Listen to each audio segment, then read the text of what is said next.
Praise the Lord. இந்த நாளில் கூடிய மார்ச் மாதத்துக்குரிய வாக்குத்தத்தம் என்னவென்று பார்ப்போம். அதுக்கு முன்னாடி 2 மாதங்கள் ஜனவரி பிப்ரவரி தேவன் நம்மளை கண்ணின்மணி போல பாதுகாத்து கொண்டு போஷித்து பராமரித்து கொண்டு தேவன் அருமையாக நடத்தி வந்த தேவனுக்கு உள்ளது நாளத்திலிருந்து நன்றி செலுத்தும்.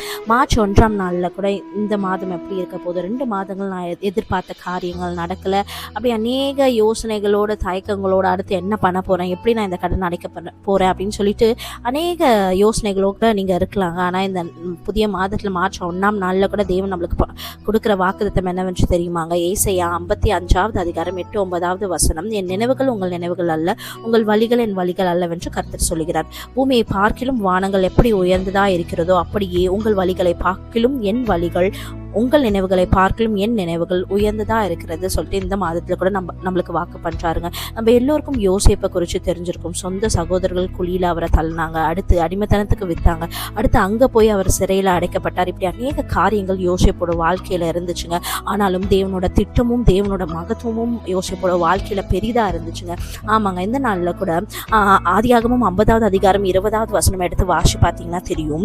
நீங்கள் எனக்கு தீமை செய்ய நினைத்தீர்கள், தேவனோ அதை நன்மையாக முடிய பண்ணினார் அப்படின்னு சொல்லிட்டு வசனம் சொல்லியிருக்கு. அப்படி நம்மளை சுற்றி இருக்கிறவங்க நம்ம யாரை நம்பணுமோ, இல்லை நம்மளை சுற்றி நம்ம யாரை அதிகமாக நேசிச்சோமோ அவங்க நம்மளுக்கு தீமை செஞ்சுருக்கலாம், இல்லை அநேக ஏமாற்றங்களை கொடுத்துருக்கலாம், இல்லை அவங்கள நம்பி அநேக காரியங்கள் நீங்கள் இழந்து போயிருக்கலாம். இப்படி அநேக காரியங்கள் இருக்கலாம். ஆனால் இந்த நாளில் கூட உங்களோட வாழ்க்கையை தேவனோட கருத்துக்களாக ஒப்பு கொடுங்க. திட்டங்களும் நம்மளோட வாழ்க்கையில் நிறைவேறணும். நம்மளோட வழிகளை, நம்மளோட நினைவுகளை எல்லாத்தையும் தேவனோட சமூகத்தில் ஒப்பு கொடுக்கும் போது தேவனோட நினைவுகளும் தேவனோட வழிகளும் நடக்கிறப்ப அது நம்மளோட வாழ்க்கையில பெரிய ஒரு ஆசீர்வாதத்தையும் பெரிய ஒரு சாட்சியாகவும் நம்மளோட வாழ்க்கை மாறும். நம்ம செய்ய வேண்டியது எதனா அடிமைத்தனத்துல இருந்தோம்னா, எதனா பாவம் செஞ்சுட்டு இருந்தோம்னா அதை தேவனோட பலத்துல மேற்கொண்டு தேவனுக்காக நம்ம நிற்கிறப்ப நம்மளோட வாழ்க்கை தேவனுக்கு சாட்சியாக மாறும். அதனால சோர்ந்து போகாதீங்க. கட்டாயம் தேவனோட வழிகளும் தேவனோட நினைவுகளும் நம்மளோட வாழ்க்கையில நடைபெறப்ப கர்த்தர் நம்மளோட வாழ்க்கையில பெரிய காரியங்களை செய்து நம்மளை சாட்சியாக நிப்பாட்டுவார். God bless you all.